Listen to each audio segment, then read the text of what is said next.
경북 의성 청송 영덕 울진의 박형수 의원입니다. 지금 대량동 일당에 대한 항소 포기로 온 나라가 시끄럽습니다. 자, 첫 번째 이유는 왜 이 범죄 집단에게 유리하게 이 범죄 집단의 편을 들어주느냐, 검찰이.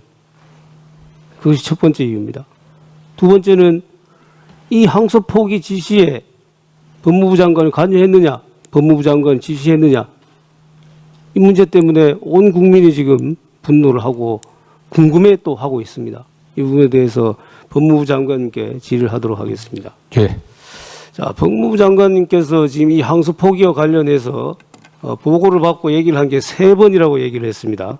첫 번째는 판결 직후에 보고를 받고 항소 여부는 신중하게 판단해라라고 얘기를 했다는 거고. 처음에는 뭐 그런 얘기는 하지는 않았습니다. 그냥 뭐 여러 사건 보고의 일환으로 그냥 결과만 보고를 받았습니다. 처음에는 그럼 2번이네요. 11월 6일 날 예결위 하는 과정에서 검찰에서 그 보고를 받고 항소할 필요성이 있다라는 얘기를 듣고 중형이 선고됐는데 신중히 판단해라 이렇게 얘기를 했다는 거고, 그다음에 11월 17일에도 예결위 중에 검찰에서 항소할 것 같아라는 보고를 받고 신중히 알아서 판단해라 뭐 이렇게 얘기했다는 겁니다. 맞습니까? 대충 뭐 그런 취지로 얘기를 했습니다. 네. 저는 이 부분에 대해서 뭐 다른 얘기 안 하겠습니다. 단도직입적으로 묻겠습니다. 항소하겠다고 하는 사람한테 신중히 판단해라 그러면은 항소하라는 얘기입니까? 하지 말라는 얘기입니까?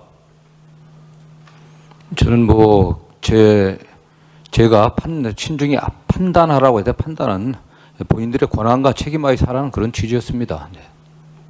이거는 문해력이 문제이지 않습니까? 이건 법률적인 해석의 문제도 아닙니다. 중앙지검에서는 수사검사, 공판검사, 차장, 중앙지검장까지 다 항소하겠다는 의견이었고, 대검에서도 그걸 수용해서 항소하겠다고 법무부의 의견을 구하는데 거기에다가 신중하게 판단하라고 그러면은 항소하지 말라는 얘기지. 그게 어떻게 신중하게 판단하는 얘기로 들리겠습니까? 네, 저는 뭐 자, 구체적으로 제가 한 번 더 묻겠습니다. 자, 11월 6일 분명히 장관님 얘기를 하셨어요. 11월 6일에 신중히 판단하라고 얘기를 했다는 겁니다. 자, 그러면은 11월 7일에 또 들었어요. 이 얘기를. 또 신중히 판단하라고 그랬다는 겁니다. 자, 11월 6일에 신중히 판단하라고 해서 검찰에서 충분히 신중히 판단해서 11월 7일에 다시 항소하겠다는 의견을 올렸습니다. 근데 거기다가 신중히 판단하라고 또 얘기를 하면은 항소하지 말라는 얘기죠, 그게. 그렇지 않겠습니까?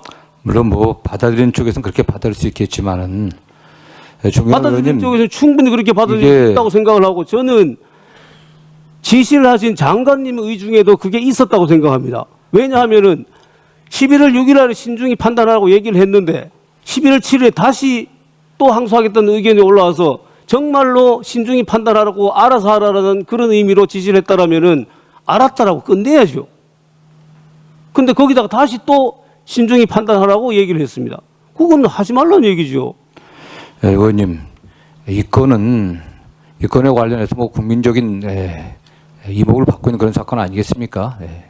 정치권에 관심도 많고, 다만 저는 그 과정에서 검찰이 장관의 지휘에 따르는 게 아니라 본인들이 갖고 있는 권한과 책임에 대해서 판단하기를 저는 바랬습니다. 사실은.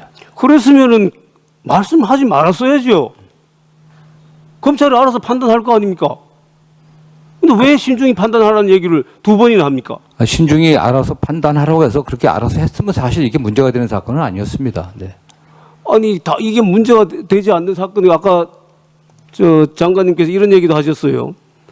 내가 여러 가지 보고를 봤는데 거기에 이의를 제기하거나 뭐 의견 제시하거나 반대하거나 한 적 없다라고 얘기를 했습니다. 아니, 저는 뭐 늘 의견은 냈습니다. 제가 무죄 사건에 관련해서 이게 항소의 필요성이 있겠냐, 그런 의견 내면은 전달됐을지 모르겠지만 다 그냥 항소되게 했습니다. 장관 의견과 관계없이. 다 되게 항소하게 하고 검찰 의견대로 하는데 왜 유독 이 사건만 신중히 판단하라고 2번이나 얘기를 했느냐, 이 말입니다. 그건 대통령 관련돼 있기 때문에 그런 거 아닙니까? 이게 뭐 보고가 그렇게 와서 그랬습니다. 통상적인 경우는. 보고가 오면은 거기에 의견이 없으면은 그대로 하라고 하면은 알았다고 하든지 아무 말 안 하는 게 원칙입니다. 보고에 무슨 문제가 있고 내 생각과 다르기 때문에 의견을 얘기하는 거지 않습니까? 근데 장관의 그런 의견에 관해 갖고 뭐 과거의 관해가 어땠든지 모르겠지만 그게 기속되는 건 아니지 않겠습니까? 그래서 저는 뭐 제가 그 내부 회의를 할 때도 사실상 기속이죠. 예? 자, 이 얘기도 지금 노만석 대행과 지금 이진수 전달했다는 이진수 차관의 얘기도 완전히 다릅니다. 노만석 대행은 이 항소 포기에 대해서 법무부 차관이 전화를 해가지고 3가지 선택지를 요구를 했다. 근데 3가지 선택지가 다 항소 포기하라는 거였다. 그래서 어쩔 수 없었다. 이런 식으로 얘기를 했어요. 이진수 차관은 정성호 장관의 의견을 전달했을 뿐이다. 그리고 3가지 선택지에 대해서는 아예 얘기한 적이 없다. 이렇게 얘기를 합니다. 장관 이거 확인해 봤습니까? 차관한테? 예, 뭐 두 사람 사이 어떤 내용이 오갔는지는 제가 정확히 모릅니다. 다만 뭐 법무차관은 저희 뭐 그런 의견을 전달하면서 이것은 구체적 사건의 주인은 아니다. 그러니까 알아서 판단하라 뭐 그런 취지로 얘기했다고만 들어서 보고를 받았습니다. 네. 저는 장관님이 아무리 신중히 판단하라라는 그 문헌에 따라서 나는 중립적인 말을 했을 뿐이라고 하지만은 이거는 제가 아까 얘기한 대로 항소하겠다는 사람한테 신중하게 판단해라 그러는 건 항소하지 말라는 얘기와 진배 없는 거예요. 저는 이게 사실상의 수사지휘라고 생각을 합니다. 수사지휘 어떻게 해야 됩니까? 검찰총장을 통해서만 법무부 장관이 직접 해야 되는 거죠. 그런데 이거는 차관을 통해서 전달을 했고 차관을 통해서 수사지휘를 한 겁니다. 이건 불법적인 수사지휘입니다. 뭐 의원님 아시겠지만은 검찰청법에 의하면 뭐 당연히 구체적 사건에 대한 주의는 검찰총장께서 지휘하기로 되어 있고요. 법령상의 규정은 없지만 되게 관행적으로 책임의 소재를 명백하게 하기 위해서 서면으로 해왔습니다. 네. 그렇죠. 그러니까 이거는 수사지휘의 실질은 수사지휘인데 내용은 수사지휘인데 형식상으로는 수사지휘 아닌 것처럼 위장을 한 거예요. 저는 뭐 그렇게 생각하지는 않습니다. 저는 그렇게 생각합니다. 네, 저는 뭐 일상적인 자, 그다음에 의견 전달입니다. 수사지휘권 발동 문제에 대해서도 또 얘기가 다릅니다. 노만석 대행은 뭐라고 얘기를 하냐면은 법무부 차관이 수사지휘 발동을 요청할 수도 있다. 장관한테 요청할 수도 있다. 이런 취지로 얘기를 했다라고 얘기를 하고 이진수 차관은 여기에 대해서 뭐라 그러냐면은 이거는 사전 협의 조율 과정이지 이 수사지휘권 행사가 아니다. 이렇게 얘기를 했다라는 겁니다. 자, 이 사전 협의 조율은 할 수 있습니까? 자, 구체적 사건에서 사전 협의 조율할 수 있습니까? 현행 법률상으로? 뭐 법령상의 문제가 아니라 관행적으로 왜 법령상의 네. 문제가 아닙니까? 이게? 아니 그 검찰 사무를 갖다 지휘 감독할 책임이 법무부 장관이 아니겠습니까? 그 네. 조항이 어떻게 되어 있습니까? 법무부 장관은 검찰 사무에 대해서 일반적인 지휘 감독권만 있는 겁니다. 구체적인 사건에 대해서는 지휘 감독권이 없어요. 예. 구체적인 사건에 대해서는 검찰총장을 통해서만 지휘하도록 되어 있습니다. 그 조항 그렇게 되어 있죠. 네, 그렇습니다. 이거 구체적 사건입니까? 아닙니까? 이 구체적 사건인데요. 구체적 사건이잖아요. 제가 그러면은 총장을 통해서만 장관님 말씀하신 대로 서면으로 지휘를 했어야지 차관을 통해서 이렇게 구두로 지시를 합니까? 이건 구체적 사건의 지휘가 아니라 몇 번 말씀드렸습니다. 저는 일상적으로 그거는 협의 과정이라는 법무부에 얘기는 보고되는 모든 사안에 말일 관련해서 뿐이지. 장관도 의견을 낼 수 있는 거 아니겠습니까? 그러나 그 의견에 장관 의견에 의견 낼 수 관련해갖고 없습니다. 검찰은 장관 의견 내면 안 기속되지는 됩니다. 않습니다. 그게, 네, 네. 장관님, 네네. 검찰청법 8조 왜 만들어 놨습니까? 법무부 장관이 그런 지시를 하지 말라라고 만들어 놓은 겁니다. 그러니까 근데 장관이 그런 그걸 지휘 협의하고 지시할 수 외에는 있다고요? 그런 지휘 외에는 검찰이 법무부 장관의 그런 지시라든지 어떤 의견 전달에 기속되질 않는 거 아닙니까 사실은요. 본인 그럼 하지 말라는 하는 법이 거니까요. 네. 그렇게 정해놓은 이유는 기속되지 않는다라는 의미라면은 하지 말았어야죠. 하지 말라는 의미로 그 법조항을 만들어 놓은 겁니다. 아니 보고 근데 사건에 관련해 장관님 아무런 의견도 전혀 내지 지금 다르게 않으면 해석하고 보고 있어요. 왜 있겠습니까 그게? 예? 보고 사건에 관련해 갖고 사건 보고에 관련해서 어떠한 의견도 내지 않는다고 하면은 그 의견은 법으로 법무부 그걸 내에서는 하지 의견 말라고 해야 교환할 수 되지 있습니다. 않겠습니까? 근데 그 의견이 검찰로 전달되면 안 되는 겁니다. 그거 모르십니까? 아니 검찰의 의견을 그게 전달하지 외압인 않으려고 겁니다. 하면은 아예 대검에서 법무부에 사건 보고를 하지 말아야 되는 거 아니겠습니까? 가능하면 그것도 하지 사건 말아야죠. 보고도 하는 제가 거는 보니까 그거는 통보의 의미이지. 적극적으로 하고 있습니다. 네네. 그건 통보의 의미이지 지시를 받기 위한 보고가 아닙니다. 착각하시면 안 됩니다. 아니 그렇기 자. 때문에 통보라고 한다고 하면은 본인들이 권한과 책임을 하면 되는 겁니다. 네. 하려고 하는데 항소하겠다고 하는데 왜 거기 신중하게 판단하라고 사실상 지휘를 합니까? 그러니까 문제가 생긴 거 아니겠습니까? 자, 저는 조금 전에 말씀드린 바와 같이 이 사건은 사실상의 수사지휘를 한 것이라고 생각을 합니다. 그리고 그 수사지휘는 법률에 규정된 방법이 아닌 불법적인 방법을 했습니다. 저는 이 장관 이 사태에 대해서 책임을 지고 사퇴를 해야 된다고 생각을 합니다. 지난번에 어제 말씀하실 때 사퇴 의사 없으시다고 얘기를 하시던데 여전히 그러신가요? 개별 사건의 항소 여부에 관련해 갖고 그 문제 때문에 더군다나 이게 정치적 어떤 그런 사건이라고 좀 규정된 사건 아니겠습니까? 그래 갖고서 제가 사퇴한다는 것은 오히려 그게 무책임하다고 생각합니다. 지금 사퇴할 생각이 없으시다는 많은 얘기네요. 상황에서 제가 사퇴하는 알겠습니다. 것은 그렇게 어려움이 알겠습니다. 있습니다. 자, 그러면은 저는 이 사건은 특검을 해야 되는 사건이라고 생각을 합니다. 왜냐? 관련자가 지금 법무부 장관입니다. 차관입니다. 검찰총장 대행이었습니다. 특검은 어느 때 합니까? 기존의 수사기관으로 공정성과 객관성을 담보할 수 없을 때 특검을 하는 겁니다. 그게 기본 원칙입니다. 저는 이 사건이야말로 특검을 해서 이 사안들 각자가 말이 다 다르잖아요. 이거를 명명백백하게 규명하기 위해서는 특검을 해야 된다고 생각합니다. 장관님 생각은 어떠십니까? 뭐 특검 여부에 관련해 갖고 장관이 그 개인적 의견을 내는 건 적절치 않아 보입니다. 어쨌든 특검 여부는 뭐 국회 결정사항 아니겠습니까? 네. 자, 이 사안은 국민적 관심이 굉장히 높습니다. 그래서 저는 국정조사도 해야 된다고 생각을 하거든요. 이 부분에 대한 장관의 생각 어떠십니까? 뭐 같은 취지입니다. 네, 어쨌든 저는 오히려 장관님은 정말로 장관님 말씀대로 명명백백하게 나는 잘못이 없다라고 생각한다라면 이거 특검하든지 국정조사 하든지 해서 사실 밝혀달라 이렇게 얘기해야 되는 거 아닙니까? 저는 뭐 어떤 뭐 결단이 국회에서 있든지 다 수용할 자세는 돼 있습니다. 네. 자, 지금 이 문제가 이렇게 큰 문제가 되는 거는 이 환수 문제 때문에 그렇습니다.